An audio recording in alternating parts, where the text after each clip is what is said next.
L'habitude de venir ici.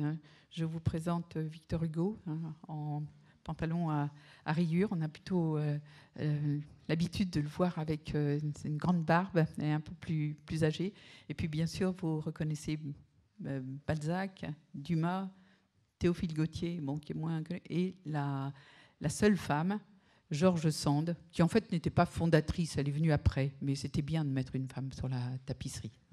Voilà. Bon, je passe la parole à Cécile et je pense qu'on va passer un très bon moment ensemble. Merci.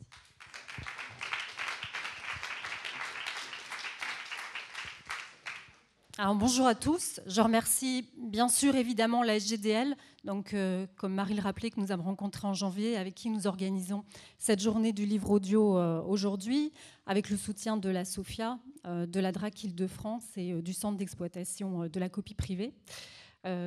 Cette journée revêt une importance particulière à nos yeux parce que ça fait 10 ans exactement que l'association La Plume de Pan a été créée à Strasbourg.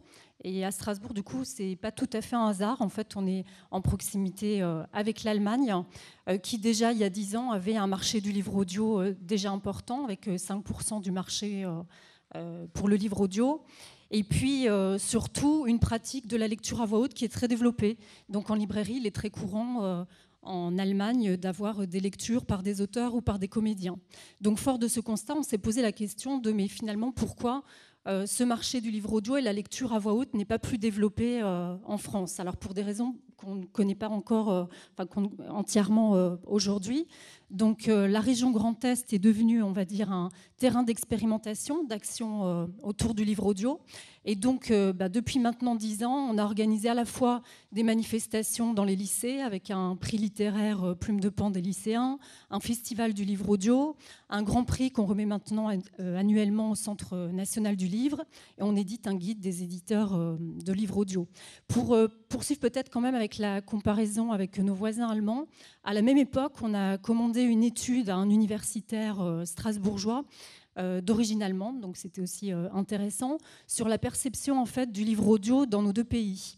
Et les résultats de cette étude étaient assez éloquents, puisque pour rejoindre aussi ce que Marie disait tout à l'heure, en fait, en France, le livre audio était très fortement associé en fait, à un public déficient visuel, alors qu'à contrario, en Allemagne, finalement, les Allemands nous parlaient du plaisir de la lecture à voix haute, du souvenir des lectures de l'enfance, et puis surtout abordaient beaucoup cette notion d'importance de la voix, véhicule d'émotion.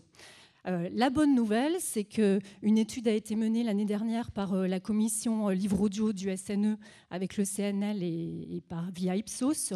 Et il semblerait que quand même cette perception du livre audio en France évolue. Donc pour les auditeurs, pour les lecteurs non encore pratiquants, l'association handicap reste encore présent et de toute façon une dimension aussi importante du livre audio qui est l'accessibilité à la lecture pour tous. Mais au niveau des nouveaux audiolecteurs, la bonne nouvelle, c'est que de plus en plus, le livre audio est associé à un objet littéraire à part entière et où le pouvoir émotionnel de la voix est fortement évoqué. Donc, fort de ces réflexions, et de la création, ça aussi, il me semble que c'est une date importante à noter, de la commission livre audio du SNE en 2015, qui a travaillé sur de nombreux chantiers. Et l'arrivée aussi de nouveaux acteurs sur le marché du livre audio.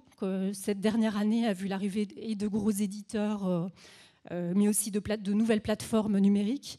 Nous nous sommes dit que c'était effectivement le moment de faire un bilan sur les perspectives de développement du livre audio, ces enjeux. Et donc c'est tout l'objet de cette rencontre aujourd'hui. Donc nous allons aborder successivement des thèmes qui sont de l'ordre des enjeux de la lecture à voix haute, la médiation autour du livre audio, notamment auprès des scolaires et à l'international, mais aussi les enjeux juridiques et fiscaux, les enjeux du numérique. Donc les sujets sont vastes. Et en termes de format, donc, vous avez dû le voir dans le programme, on va procéder par table ronde, mais avec un temps d'échange de 10 minutes réservé pour les échanges avec le public, donc n'hésitez pas à interpeller les intervenants. Voilà. Et puis pour ceux qui souhaiteraient suivre en live tweet les échanges de la journée, donc je vous invite à noter, vous l'avez aussi sur le programme, on a un hashtag Printemps du livre audio 18, où du coup on pourra suivre les échanges de toute cette journée. Voilà. Merci beaucoup, je vous souhaite une bonne écoute, on va dire. Et je vais inviter Paul Duboucher à nous rejoindre, donc, qui est présidente de la commission livre audio, mais aussi directrice de la collection Écoutez lire chez Gallimard.